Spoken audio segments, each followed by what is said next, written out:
Hello दोस्तों, मैं कुंदन सिंह आपके अपने YouTube चैनल रिजल्ट मेला पे स्वागत करता हूं। जैसा कि हम लोग का क्लास कुछ दिन से ड्रॉप चल रहा था, तो आज से हम लोग क्लास को रेगुलर करते हैं और पहले की तरह हमेशा हम लोग अपने फाउंडेशन बैच को शुरू करते हैं। तो आज हम लोग रैंकिंग टेस्ट, जो इससे पहले वाले सेशन में हम लोग रैंकिंग टेस्ट का क्वेश्चन देखे थे, तो हम लोग आज रैंकिंग टेस्ट में दूसरे टाइप के क्वेश्चन, यानी कि फर्स्ट टाइप को हमने फर्स्ट वाले क्लास में देखे थे, आज दूसरे टाइप के क्वेश्चंस को देखते हैं। तो आइए देखते हैं कि दूसरे टाइप के क्वेश्चन को कैसे सॉल्व करेंगे। तो सबसे पहला क्वेश्चन आपके स्क्रीन पे है, कहता है कि 60 बच्चों की कक्षा में जहां लड़कियां लड़कों की तुलना में दोगुना है।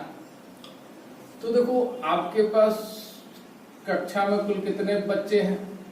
60 बच्चे हैं। इस 60 बच्चों की कक्षा में लड़कियां जो है लड़कों का दोगुना है।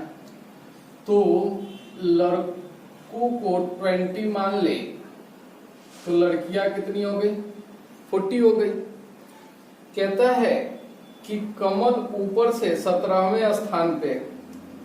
अब जो है, जब लड़कियां लड़के से दोगुना है, तो अब उसने कमल जो है ऊपर से 17वें स्थान पे है। तो मान लो कमल इधर से कितने स्थान पे है? 17वें स्थान पे। कौन है भाई? तो कमल है। अब कह रहा है कि यदि 9 लड़कियों कमल से आगे हैं, अब 9 लड़कियां जो है, 9 गर्ल्स जो हैं, वो कमल से आगे, मतलब इधर है कितने गर्ल्स? तो 9 गर्ल्स है कमल से आगे, 9 लड़कियां। तो कमल के बाद कितने लड़के? क्वेश्चन पूछ रहा है कि कमल के बाद कितने लड़के हैं। तो टोटल 60 स्टूडेंट है कक्षा में, जिसमें से लड़कियों की जो संख्या है वो लड़कों की दोगुना है। तो मान लो लड़का 20 हो गया, तो लड़कियां कितनी हो गई? 40। अब कह रहा है कि कमल जो है ऊपर से स्थान कमल का 17वां है, और कमल के पहले कुल 9 लड़कियां हैं, तो कमल के बाद कुल कितने लड़के हैं ये बताना है। तो कमल के पहले 9 लड़कियां हैं, तो अब देखो कमल जो ऊपर से 17 स्थान पे, यानी कि यहां से कमल तक कितने स्टूडेंट है? तो 17 स्टूडेंट्स हैं। कितने विद्यार्थी हैं? अब इस 17 विद्यार्थी में 9 लड़कियां हो गई, तो कितना बच गया? यहाँ पे गर्ल्स की, बॉयज की संख्या कितना हो गया? तो भाई 7 हो गया। बॉयज की संख्या कितना हो गया? 7 हो गया। अब देखो, इधर बॉयज 7 हो गया, तो कमल के बाद कितने लड़के? तो कुल बॉयज कितने हो गए भाई? तो 7 और 1 8 बॉयज हो गए। लड़कों की संख्या कितनी हो गई? यहाँ तक 8। तो इसके बाद जो लड़के बचे वो कितने बचे? तो टोटल हमारे पास 20 है, और 8 को यहाँ तक बैठा दिए। तो इसके बाद कितने? तो 20 में से 8 को घटा लो, 12, यानी कि लड़कों की संख्या कितनी हो गई? 12 हो गई। 12 जो होगा आपका राइट आंसर हो जाएगा। अरे बात समझ में? तो इस तरह क्वेश्चन को हम लोग सॉल्व करेंगे। चलिए चलते नेक्स्ट क्वेश्चन की तरफ। क्वेश्चन नंबर 2 आपके स्क्रीन पे दिए गए हैं। कहता है कि 40 बच्चों की एक पंक्ति में P बाएं छोर से 13वें स्थान पर। 40 बच्चों की एक पंक्ति में P बाएं छोर से 13वें स्थान पे है, और Q दाएं छोर से 9वें स्थान पे है। P और R के बीच कितने बच्चे हैं यदि R Q के बाईं और चौथे स्थान पे? तो देखो, अब क्लास में कितने विद्यार्थी हैं? 40 छात्र हैं, 40 विद्यार्थी। इस 40 विद्यार्थी में P बाएं छोर से 13वें स्थान पे, तो बाएं इधर हो गया, बाएं छोर से 13वें स्थान पे कौन है भाई? तो P है, बाएं छोर से 13वें स्थान पे है। और Q दाएं छोर से 9वें स्थान पे है, दाएं छोर से 9वें स्थान पे कौन है भाई? तो Q है। और कह रहा है कि P और R के बीच कितने बच्चे यदि R Q के बाईं और चौथे स्थान पे, Q के बाईं ओर। तो देखो Q है, Q के बाई किधर होगा, इधर। तो Q के बाई और चौथे स्थान पे कौन है, तो चौथे स्थान पे R है। तो P और R के बीच कितने विद्यार्थी हैं, तो P और R के बीच कितने विद्यार्थी है, तो कुल विद्यार्थियों की संख्या कितनी हो गई 40। तो यहां से यहां 13 सॉरी, यहां से यहां कितना 13।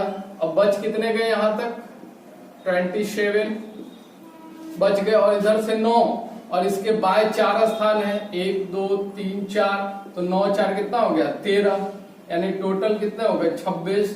तो अब 40 में से 26 घटा लो, 40 में से 26 को क्या कर लो माइनस कर लो, तो आपके क्या बच गए P और R के बीच बच्चों की संख्या बच गई। बात समझ में आई। कह रहा है कि कुल विद्यार्थियों की संख्या कितनी है, एक बार और देख लेते हैं इस क्वेश्चन को। कुल विद्यार्थियों की संख्या कितनी है भाई 40 है, और बाएं से 13वें स्थान पे कौन है P है, बाएं से 13वें स्थान पे कौन है P है, और दाएं से 9वें स्थान पे कौन है Q है।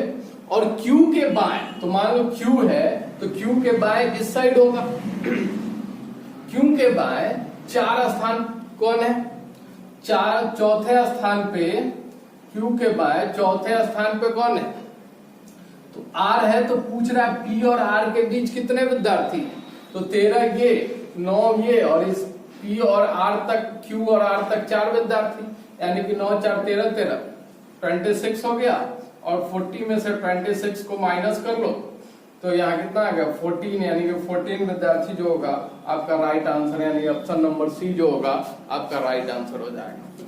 चलिए चलते हैं नेक्स्ट क्वेश्चन नंबर 3 के तरफ। क्वेश्चन नंबर 3 आपके स्क्रीन पे दिए गए हैं, देख लीजिए भाई। क्वेश्चन नंबर 3 कह रहा है कि लड़कों की एक पंक्ति में जीवन प्रारंभ से 7वें और अंत से 11वें स्थान पे। लड़कों की एक पंक्ति में जीवन प्रारंभ से 7वें और अंत से 11वें स्थान पे। लड़कों की दूसरी पंक्ति में विकास प्रारंभ से 10वें और अंत से 12वें स्थान पर है। दोनों पंक्तियों में एक साथ कुल कितने विद्यार्थी है, तो फर्स्ट टाइप क्वेश्चन हम बताए थे उसी से बनेगा, बस यहाँ पे 2 पंक्ति दिया हुआ है। तो फर्स्ट पंक्ति तो कहता है प्रथम पंक्ति में जीवन प्रारंभ से 7वें स्थान पे कौन है जीवन है, और अंत से 11वें स्थान पे जीवन जो है प्रारंभ से 7वें और अंत से 11वें स्थान पे। तो हमने बताया था कि दोनों को जोड़ के एक माइनस कर लीजिए, यानी कि 17 विद्यार्थी फर्स्ट पंक्ति में बैठे हुए हैं। लड़कों की एक दूसरी पंक्ति में विकास प्रारंभ से, अब दूसरी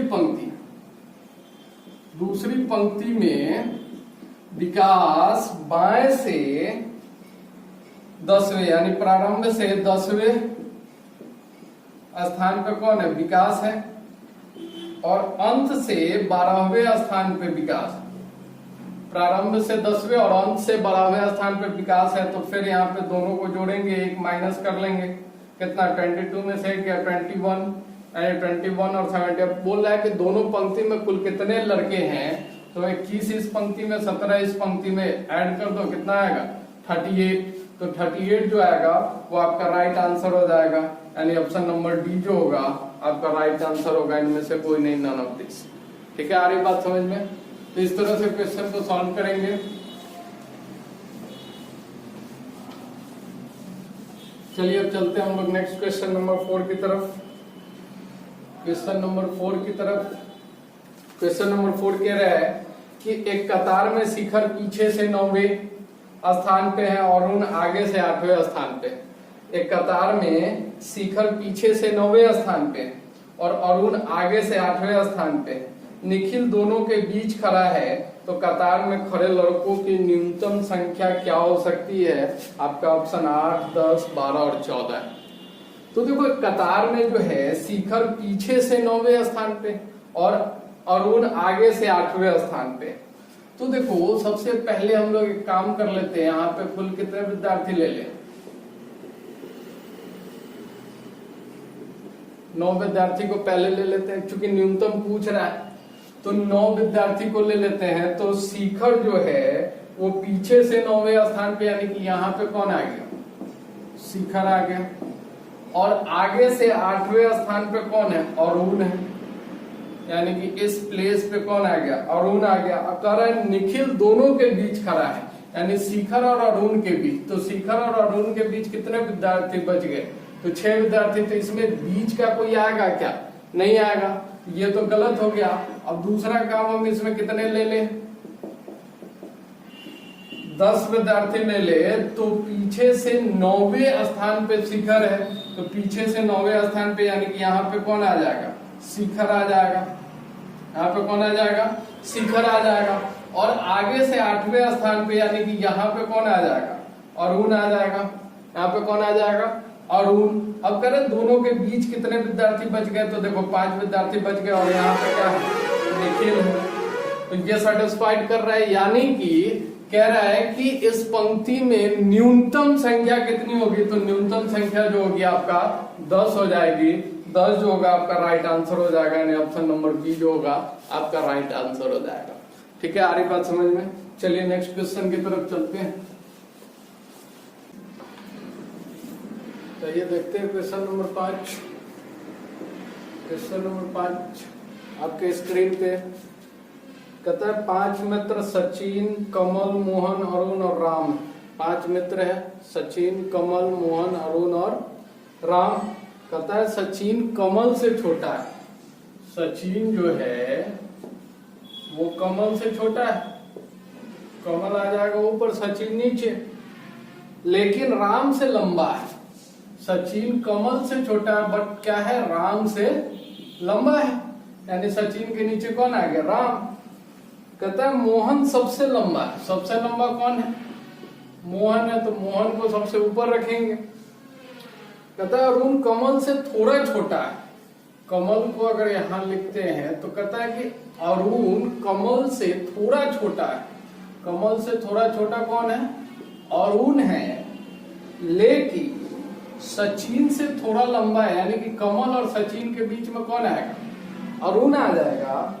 तो कह रहा है कि दूसरे सबसे लंबा, तो ये हमने 5 मित्र को बैठाया और इसमें कह रहा है कि दूसरे सबसे लंबा कौन है? तो सबसे लंबा मोहन, दूसरे नंबर पे कौन है? कमल। तो कमल जो होगा आपका राइट आंसर हो जाएगा, यानी कि ऑप्शन नंबर सी जो होगा आपका राइट आंसर हो जाएगा। चलिए क्वेश्चन नंबर देखते हैं नेक्स्ट क्वेश्चन को देखते हैं। क्वेश्चन नंबर 6 कहता है कि प्रीति ने राहुल से अधिक अंक प्राप्त किया। ये भी आपका अंक प्राप्त कर रहा है। कह रहा है कि प्रीति ने राहुल से अधिक अंक प्राप्त किया। प्रीति राहुल से अधिक अंक प्राप्त करता है, यानी कि प्रीति के नीचे कौन आ जाएगा? राहुल आ जाएगा। यमुना ने दिव्या के समान अंक प्राप्त किए। यमुना दिव्या के समान अंक प्राप्त किए। तो आप एक काम करो, यहाँ पे यमुना लिख देते हैं और दिव्या, क्योंकि ये स्टेट यहाँ पे ना तो यमुना है ना दिव्या है, तो इसलिए इसको अलग लिख दिए इस स्टेटमेंट को फिलहाल के। कहता अरुण लोकिता ने मंजू से कम अंक प्राप्त की। ये भी नहीं है कि लोकिता मंजू से कम अंक प्राप्त किया, तो मंजू को अगर यहाँ लिख दिए तो लोकिता क्या हो जाएगा? नीचे हो जाएगा। ये भी स्टेटमेंट को हम छोड़ रहे हैं, ये भी स्टेटमेंट को भी छोड़ रहे हैं। कह रहा है कि अब देखो राहुल ने यमुना से अधिक अंक प्राप्त किए। राहुल जो है यमुना से अधिक, यानी कि राहुल के नीचे कौन आ जाएगा? यमुना आ जाएगा। और यमुना आ गया तो क्या आ गया? दिव्या आ गया। अब कह रहा है कि मंजू ने दिव्या से कम अंक प्राप्त किए। दिव्या से कम अंक कौन प्राप्त करता है? मंजू प्राप्त करता है। तो दिव्या से कम अंक, यानी कि यमुना से भी कम अंक कौन प्राप्त करेगा? मंजू करेगी। ठीक है, और मंजू से कम अंक प्राप्त किया, ये स्टेटमेंट छोड़े थे कि लोकिता मंजू से कम अंक प्राप्त करता है, तो लोकिता यहाँ पे आ जाएगा। अब मेरा स्टेटमेंट फुलफिल हो गया पूरी तरह से।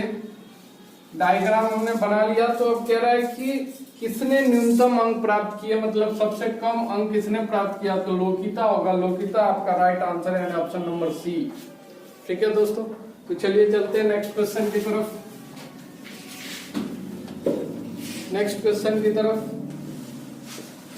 क्वेश्चन नंबर 7 ये कहता है कि 5 पुस्तक ABCDE एक मेज पे रखी हुई, मतलब एक मेज पे 5 पुस्तक है, मेज है और इस मेज पे 5 पुस्तक रखा हुआ है, अरेंज किया हुआ है एक के ऊपर एक।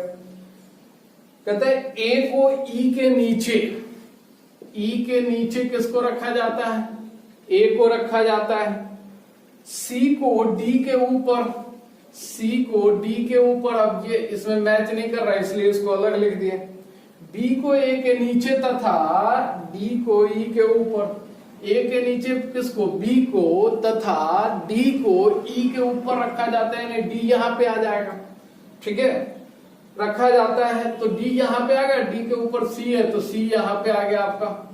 तो कह रहा है कि कौन सा पुस्तक मेज के तल को स्पर्श करेगा, मतलब अगर यह मेज है, मेज के ऊपर बुक रखा हुआ है, इस क्रम के अनुसार अरेंज किया हुआ है, तो मेज के तल को कौन सा बुक स्पर्श करेगा, तो कौन सा बुक स्पर्श करेगा, बी, यानी बी जो आपका right answer, option number B जो होगा आपका क्या हो जाएगा, राइट आंसर हो जाएगा।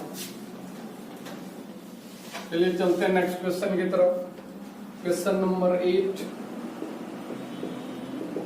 ये कह रहा है, क्वेश्चन नंबर 8 आपसे कह रहा है कि ए बी सी डी 5 नदियां हैं, 5 नदी है, कौन कौन से भाई, ए बी सी डी और ई 5 नदी हैं।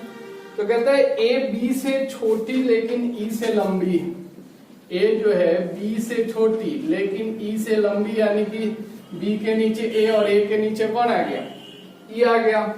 कहता है सी सबसे लंबी है तो सी को सबसे ऊपर रख दिए, और डी बी से थोड़ी सी छोटी है, बी को थोड़ा सा ऊपर, बी से थोड़ी सी छोटी कौन है, डी है, लेकिन ए से थोड़ी सी लंबी, यानी कि बी और ए के बीच में कौन सा नदी आ गया, डी आ गया। तो बताएं इनमें से सबसे छोटी नदी, तो सबसे छोटी नदी कौन दिखाई दे रहा है, ई जो होगा आपका राइट आंसर हो जाएगा, यानी कि ऑप्शन नंबर क्या हो जाएगा, डी राइट आंसर। ठीक है दोस्तों, तो इस तरह से हम क्वेश्चन को क्या करेंगे, सॉल्व करेंगे। चलिए चलते हैं नेक्स्ट क्वेश्चन की तरफ। नेक्स्ट क्वेश्चन कहता है कि 5 व्यक्ति, क्वेश्चन नंबर 9, क्वेश्चन नंबर 9 कहता है कि 5 व्यक्ति है A B C D E, A B C D E 5 व्यक्ति हैं, और 5 व्यक्ति अखबार पढ़ते हैं। क्या करते हैं, अखबार पढ़ते हैं। सबसे पहले पढ़ने वाला व्यक्ति सी को अखबार देता है। मान लो ये व्यक्ति जो है, यहाँ पे व्यक्ति का नाम नहीं दिया गया, इसी तरह एक जगह प्लेस बना दिया, और ये व्यक्ति सबसे पहले अखबार पढ़ता है और किसको देता है, सी को देता है।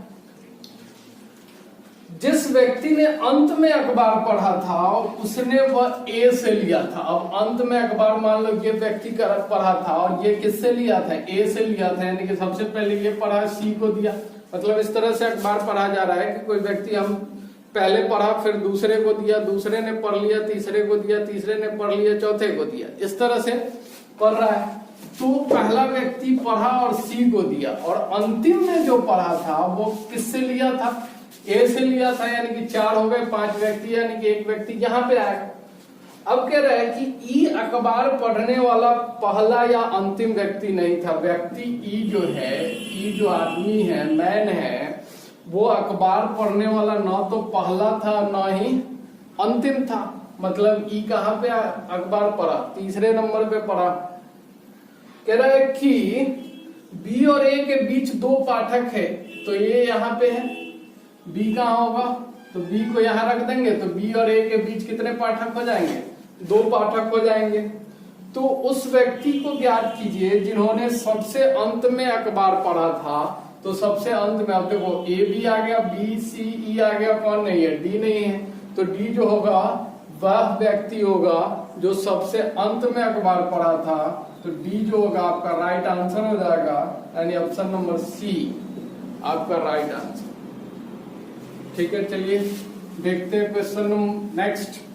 क्वेश्चन नंबर 10 क्या कहता है।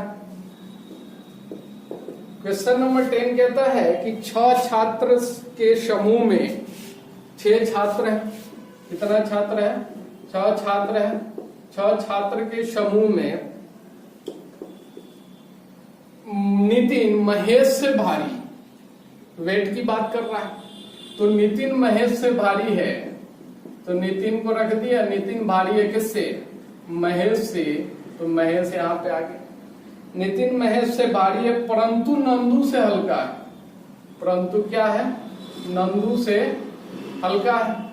महेश से भारी है बट नंदू से हल्का है, यानी कि नंदू के नीचे नितिन और नितिन के नीचे कौन आ गया, महेश आ गया।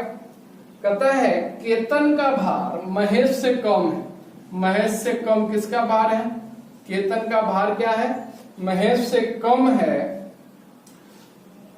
परंतु वह रमेश जितना हल्का नहीं है। मतलब केतन का भार महेश से कम है लेकिन रमेश जितना हल्का नहीं, यानी कि रमेश से क्या है, भारी है।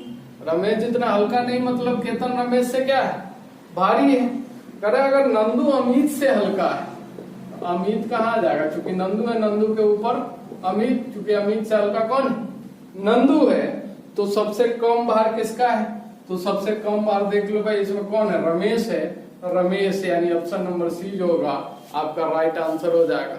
तो दोस्तों ये था आपके रैंकिंग टेस्ट के टोटल टाइप के क्वेश्चंस आपके सामने। इतना बनाने के बाद आपके एग्जामिनेशन में कोई भी क्वेश्चन नहीं छूटेंगे।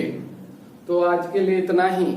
वीडियो अच्छा लगे तो लाइक करें, शेयर करें और चैनल को सब्सक्राइब करें। धन्यवाद।